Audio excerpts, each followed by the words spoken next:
भक्तों, आषाढ़ कृष्ण संकटी चतुर्थी की कथा। हे महाराज, द्वापर युग में महिषीमती नगरी का महिजीत नामक राजा था। वह बड़ा ही पुण्यशाली और प्रतापी राजा था। वह अपनी प्रजा का पालन पुत्रवत करता था, किंतु संतान विहीन होने के कारण उसे राजमहल का वैभव अच्छा नहीं लगता था। वेदों में निस्संतान का जीवन व्यर्थ माना गया है। यदि संतान विहीन व्यक्ति अपने पितरों को जल दान देता है तो उसे उसके पितृ ग्रहण उस जल को गर्म जल के रूप में ग्रहण करते हैं। इसी उपाय में राजा का बहुत समय व्यतीत हो गया। उन्होंने पुत्र प्राप्ति के लिए बहुत से दान यज्ञ आदि कार्य किए, फिर भी राजा को पुत्र उत्पत्ति न हुई। जवानी ढल गई और बुढ़ापा आ गया, किंतु वंश वृद्धि न हुई। तदंतर राजा ने विद्वान ब्राह्मणों और प्रजनों से इस संदर्भ में परामर्श किया।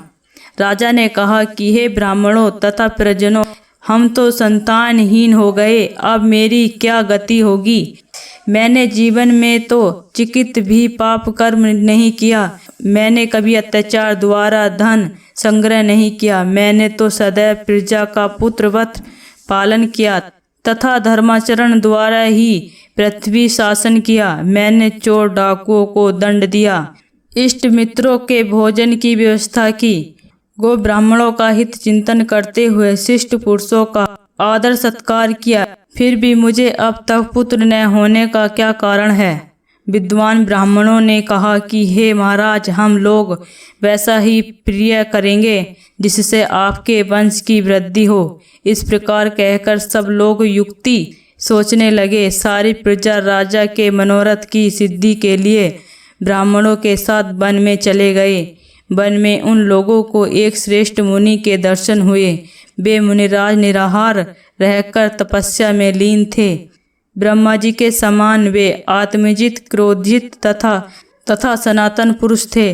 संपूर्ण वेद विशारद एवं अनेक ब्राह्मण ज्ञान संपन्न के महात्मा थे। उनका निर्मल नाम लोमंस ऋषि था। प्रत्येक कल्पना में उनके एक एक रोम पतित होते थे, इसलिए उनका नाम लोमंस ऋषि पड़ गया। ऐसे त्रिकालदर्शी महर्षि लोमंस के उन लोगों ने दर्शन दिए। सब लोग उन तेजस्वी मुनि के पास गए। उचित अभ्यर्थना एवं प्राणमति के अंतर सभी लोग उसके समक्ष खड़े हो गए। मुनि के दर्शन से सभी लोग प्रसन्न होकर परस्पर करने लगे कि हम लोगों को सौभाग्य से ही मुनि के दर्शन हुए। इसके उपदेश से हम सभी का मंगल होगा, ऐसा निश्चय कर उन लोगों ने मुनिराज से कहा, हे महर्षि, हम लोग के दुख का कारण सुनिए। अपने संदेह के निवारण के लिए हम लोग आपके पास आए हैं। हे भगवान, आप कोई उपाय बतलाइए। महर्षि लोमेश ने पूछा, सज्जनों, आप लोग यहाँ किस अभिप्राय से आए हैं? मुझसे आपका क्या प्रयोजन है? स्पष्ट रूप से कहिए, मैं आपके सभी संदेशों का निवारण करूँगा। प्रजनों ने उत्तर दिया कि हे मुनिवर, हम महिषमती नगरी के निवासी हैं। हमारे राजा का नाम महिजीत है। वह राजा ब्राह्मणों का रक्षक, धर्मात्मा, दानवीर, सूरवीर एवं मधुरवंशी है। उस राजा ने हम लोगों का पालन पोषण किया है, परंतु ऐसे राजा को आज तक संतान की प्राप्ति नहीं हुई है। हे भगवान, माता पिता तो केवल जन्मदाता ही होते हैं, किंतु राज ही वास्तव में पोषण एवं संवर्धक होता है। उसी राजा के निमित्त हम लोग ऐसे गहन वन में आए हैं। हे महर्षि, आप कोई ऐसी युक्ति बताइए जिससे राजा को संतान की प्राप्ति हो, क्योंकि ऐसे गुणवान राजा को कोई पुत्र न हो, यह बड़े दुर्भाग्य की बात है। हम लोग परस्पर विचार विमर्श करके इस गंभीर वन में आए हैं। उनके सौभाग्य में ही हम लोग ने आपका दर्शन किया है। हे मुनिवर, किस व्रत, दान, पूजा आदि अनुष्ठान करने से राजा को पुत्र होगा?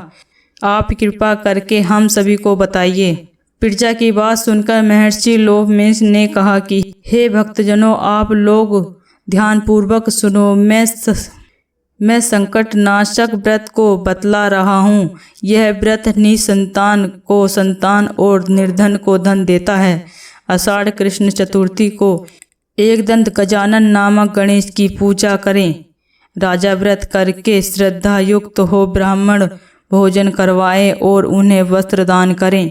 गणेश जी की कृपा से उन्हें अवश्य ही पुत्र की प्राप्ति होगी। महर्षि लोमश की यह बात सुनकर सभी लोग गर्ववृद्ध होकर उठ खड़े हुए। नतमस्तक होकर दंडवत प्रणाम करके सभी लोग नगर में लौट आए।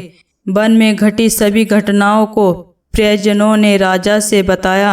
प्रजनों की बात सुनकर राजा बहुत ही प्रसन्न हुए। उन्होंने श्रद्धा पूर्वक विधिवत गणेश चतुर्थी का व्रत करके ब्राह्मणों को भोजन वस्त्र आदि का दान किया। रानी शुद्ध दक्षिणा को गणेश की कृपा से सुंदर और सुलक्षण पुत्र प्राप्त हुआ। श्री कृष्ण जी कहते हैं कि हे राजन, इस व्रत का ऐसा ही प्रभाव है।